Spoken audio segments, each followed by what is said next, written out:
అంశం మీద వాస్తవాల్ని ప్రజలకు చెప్పాలి అనేటువంటి ఉద్దేశంతో దీని మీద చర్చ పెట్టాలి అన్నప్పుడు తెలుగుదేశం పార్టీ శాసనసభ్యుడు ధూళిపాల నరేంద్ర కుమార్ గారు శాసనసభ నిబంధనలు 60 ప్రకారము మాకు ఇందులో షార్ట్ డిస్కషన్ కి స్వల్పకాలిక చర్చకు అనుమతి ఇవ్వండి అని లేఖ రాశారు. ప్రతిపక్షం లేకపోయినా సాంప్రదాయాల్ని తూచా తప్పకుండా మేము పాటిస్తున్నాం. మీరు కనీసం ఇట్లాంటి నోటీస్ ఇచ్చారా? ఇదేమన్నా లెటర్ ప్యాడ్ల మీద మీరు ఇదిగో మా 10 అంశాలు ఇవి 20 అంశాలు ఇవి ఇవ్వండి అనడానికి శాసనసభ రికార్డు కదా ఇది.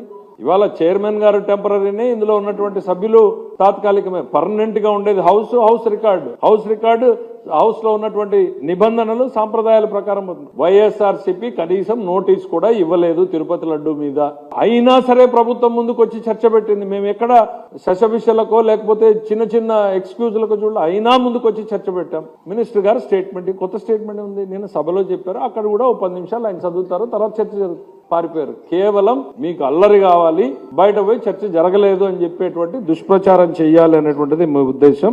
ఇవాళ ఇంకా ఒకటి చెప్తా ఉన్నాం. ఆయన లెటరు